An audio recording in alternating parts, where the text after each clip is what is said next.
C'est là que mon père prend maintenant un couteau pour accomplir ces rites-là.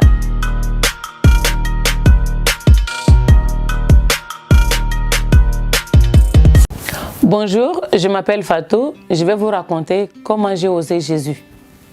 Je suis issue d'une famille musulmane.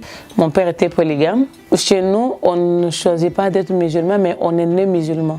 Quand je suis avec mon père, je dois être la musulmane la plus religieuse ou bien la plus pieuse, je ne sais pas. Pourquoi? Parce que je dois faire l'apparence.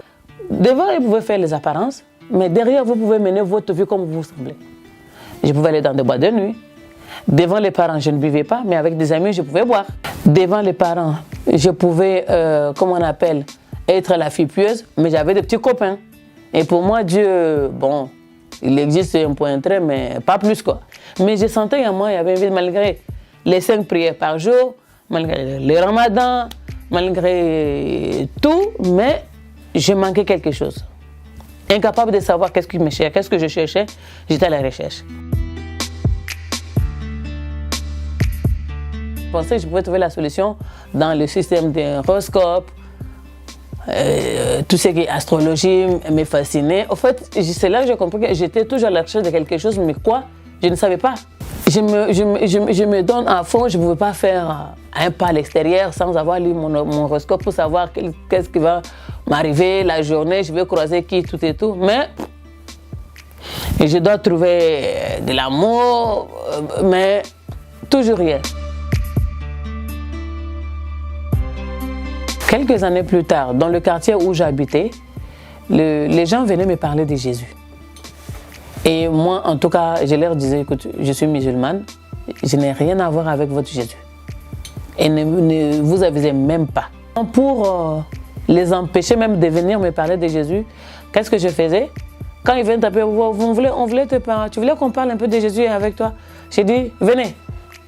Je le faisais asseoir, je rentrais dans la maison, je prenais une bassine d'eau, je venais verser sur eux. Comme ça, ils ne vont plus revenir. Le jeune qui venait me parler de Jésus, un jour, il était venu chez moi. Quand il a fini de me dire, oui, Jésus m'aime, je l'ai tellement bousculé, je l'ai poussé, en portant même sa Bible, il est tombé dans ma maison. Je l'ai précipité à la porte.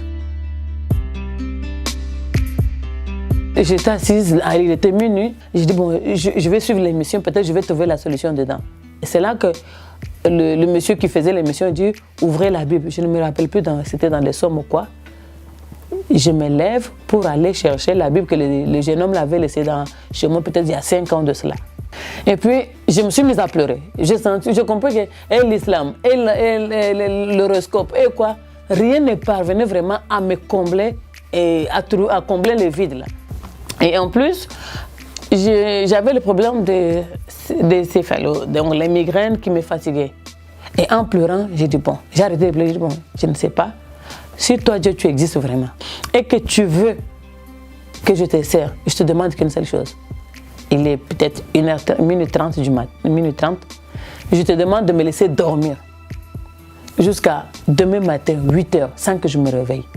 Et quand je finis de dire cela, je crois 5 minutes après, j'ai sombré dans un profond sommeil.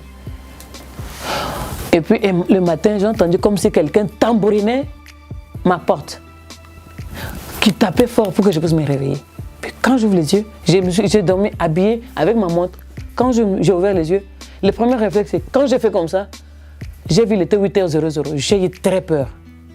J'ai dit, ah, donc Dieu est ici. Et c'est ce jour-là que j'ai osé Jésus en l'acceptant comme Seigneur et Sauveur personnel. Ce jour-là, je reçois la paix. Ce que je n'avais pas, je sens que le vide qui était en moi venait d'être comblé. Mais tout ça à l'insu de ma famille, bien sûr, parce que personne ne pouvait savoir que j'ai accepté le Dieu des chrétiens.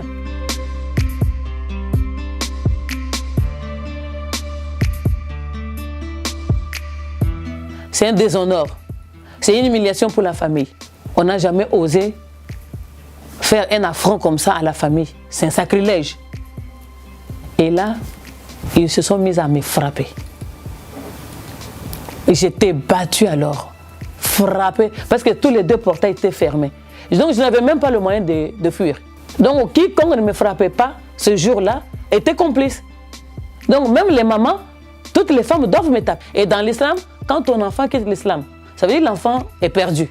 Et pour sauver son âme, il faut le tuer. C'est là que mon père prend maintenant un couteau pour accomplir ces rites-là.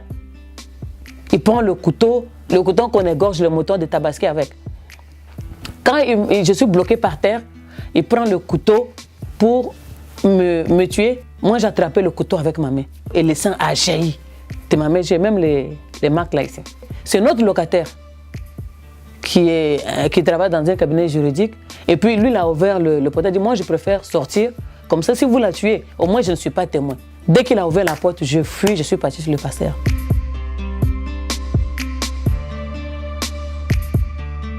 C'est là qu'il m'a dit, à partir d'aujourd'hui, je te maudis. Si je suis réellement ton père, tu deviendras, je souhaite même que tu deviennes une prostituée, une droguée, une escroc, une voleuse, soulard. Tu n'es plus ma fille, je t'ai banni de ma vie, tu n'existes plus.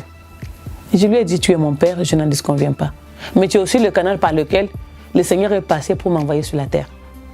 Maintenant, si moi je t'ai fait quelque chose du mal, tout ce que tu as fait, tu as dit là, ça va m'arriver.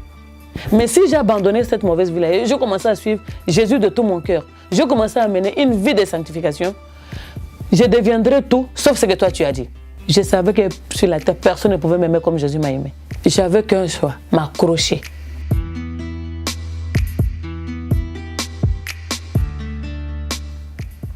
Aujourd'hui, toutes les malédictions que mon père avait dit, aucune de ces malédictions n'a été faite sur ma vie. J'ai repris les cours. Il a dit je ne me marierai jamais. Je me suis mariée. Je suis DG de 4 entreprises. Et cette même famille où je n'étais rien, je suis devenue aujourd'hui la principale décideur. J'ai eu plus d'argent que ce que mon père a eu de toute sa vie. De tous les enfants de mon père, il n'y a pas eu une personne qui a été bénie dans sa vie comme moi j'ai été bénie en Jésus. Il n'y a que quand j'ai osé Jésus que j'ai pu avoir la paix, que j'ai pu être même stabilisé. Et s'il y a quelqu'un qui va lire, qui va entendre cette vidéo, qui va m'entendre bien, qui va lire, je lui dirai tout simplement, osez Jésus.